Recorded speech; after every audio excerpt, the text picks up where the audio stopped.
जी। नमस्कार दोस्तों, मैं निखिल कुमार एक बार फिर से आपके सामने आपके सवालों के जवाब लेकर आज आया हूँ।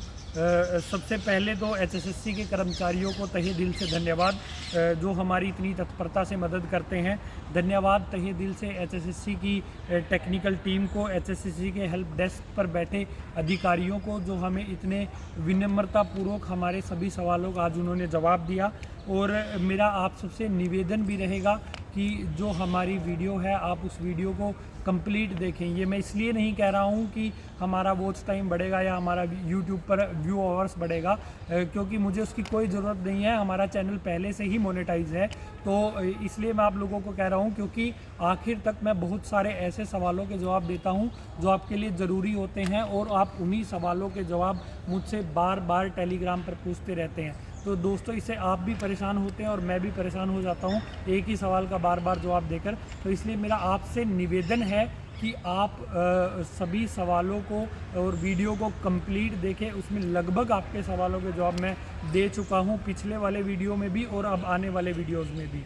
तो आज मैं एचएसएससी ऑफिस गया था और कुछ जो महत्वपूर्ण सवाल जो उठे थे पिछले कुछ दिनों में, जिनका जवाब मैं आज लेकर आया हूँ। तो एक सवाल हमारे पास ये था, कुछ बच्चे मुझसे पूछ रहे थे कि अगर किसी का एक्नॉलेजमेंट फॉर्म में ये दोनों फ़ोटो अलग आ गए हैं, जैसे किसी ने अब नया फ़ोटो अपलोड कर दिया है, पहले कुछ फ़ोटो था, तो अब ये दोनों फ़ोटो अलग हो गए हैं, तो उससे हमें कोई फ़र्क पड़ेगा? या कुछ लोगों का क्या है कि एक फ़ोटो दिखाई दे रही है और एक फ़ोटो नहीं दिखाई दे रही है, तो इससे क्या कुछ फ़र्क पड़ेगा? नहीं, आज टेक्निकल टीम ने हमें इसका जवाब दिया है कि इससे कोई फ़र्क नहीं पड़ेगा। आप लेटेस्ट फ़ोटो लगाओगे तो वो ज़्यादा अच्छा रहेगा। कुछ लोगों का मुझसे सवाल था कि क्या हमारा यहाँ पर किसी का नाम गलत हो गया है, फादर नेम गलत हो गया है, डेट ऑफ बर्थ गलत हो गया है, तो क्या वो चेंज हो जाएगा? तो दोस्तों, टेक्निकल टीम ने हमें इसका जवाब दिया है कि वो चेंज नहीं होगा। वो परिवार पहचान पत्र के डेटा से उठाया है, और कुछ लोगों का इसमें जेंडर भी गलत हो गया है, जैसे जो फीमेल है वो मेल शो हो रही है, ठीक है, या जो कोई मेल है वो फीमेल शो हो गया है। तो इसमें घबराने की ज़रूरत नहीं है। टेक्निकल टीम ने हमें बताया है कि इसमें आप अपने परिवार पहचान पत्र में अपना डेटा सही कर लीजिए। अंततः वो जो डेटा होगा वो परिवार पहचान पत्र से ही उठाया जाएगा। फिर भी अगर आपका चेंज नहीं हो रहा है तो डॉक्यूमेंट वेरिफिकेशन के टाइम पर आप लोग एफिडेविट दे सकते हैं। इसके अलावा एक हमारा सवाल ये भी बहुत ज़्यादा आ रहा था मेरे पास कि अंत में जब हम एक्नॉलेजमेंट जब सबमिट करते हैं तो उसमें हमारे यहाँ पर साइन शो नहीं हो रहे हैं, जिस पे लिखा हुआ है कि signature already on the OTR form. क्या हुआ? कुछ लोगों के दोस्तों signature already on the OTR form जो था वहाँ पर सिग्नेचर शो नहीं हो रहे थे। तो इस बारे में मैंने आज टेक्निकल टीम से पूछा, तो उन्होंने कहा कि इसका कोई इशू नहीं है, उनके सिस्टम में आपके साइन पहले से ही प्रिजर्व्ड हैं। इसके बाद हमारे कुछ और सवाल थे जो आज हमने लेने की कोशिश करी एचएसएससी की टीम से। एक सवाल ये था कि ओरिजिनल डॉक्यूमेंट सेल्फ अटेस्टेड करना ज़रूरी है या नहीं, या मैंडेटरी है या नहीं। देखिए, एचएसएससी टीम ने आज इस बात पर हमसे खुलकर बात भी की कि मैंने उनसे कहा भी कि अगर कोई बच्चा स्कैंड फॉर्म ओरिजिनल डीएमसी का लगाता है तो क्या उसको सेल्फ अटेस्ट करने की ज़रूरत है।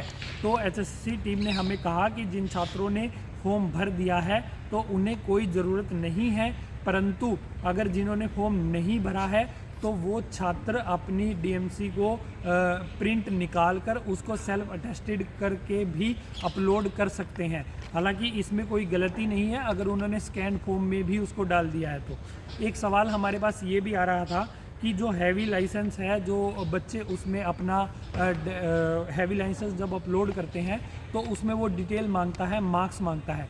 तो उसमें एचएसएससी टीम ने बताया कि अगर वो मार्क्स ना भी भरे तो उसको प्रोसीड कर दे, तो वो प्रोसीड हो जाता है, ऐसी कोई इशू नहीं है। अगर वो प्रोसीड नहीं हो रहा है तो आप वहाँ पर कोई भी नंबर 100/100 भी भर सकते हैं।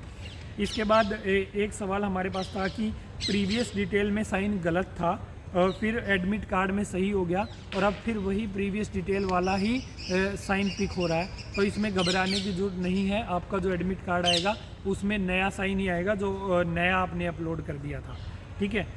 एक सवाल हमारे पास था कि 12,000 बच्चों ने गलती की है तो हमें कैसे पता चलेगा कि हमारा फॉर्म गलत है या नहीं। तो ये सवाल जब मैंने पूछा तो उन्होंने बड़ा ही अच्छा जवाब दिया कि आप अपने एक्नॉलेजमेंट फॉर्म को बहुत अच्छे से देखें तो आपको पता लग जाएगा कि आपका सवाल गलत है या नहीं। तो एक सवाल आज हमने मेरी तरफ से जो मैंने उनको उठाया था कि नोटिफिकेशन में एलिजिबिलिटी कुछ दिखा रहा है और पोर्टल के अंदर जाओ तो एलिजिबिलिटी कुछ दिखा रहा है। तो इसके लिए हम दोबारा से HSSC ऑफिस में जाएंगे सबूत के साथ। तो उन्होंने कहा कि आप आइए, आपका स्वागत है, अगर ऐसी कोई गलती है तो HSSC उसको ठीक करने के लिए बाध्य है। एक बात जो मैंने कल कुछ छात्रों को कही थी कि अगर किसी के परिवार पहचान पत्र में अब आय कम हो गई है तो आप इनकम सर्टिफिकेट जनरेट कर लीजिए।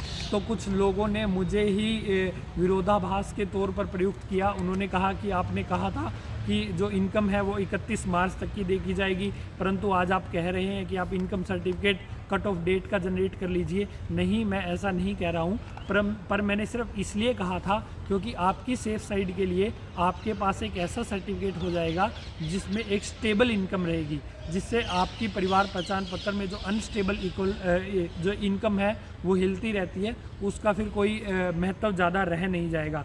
इसके अलावा भी एक सवाल रहता है कि अब कुछ बच्चे हैं जिन्होंने करेक्शन पोर्टल खुलने के बाद भी गलती कर दी।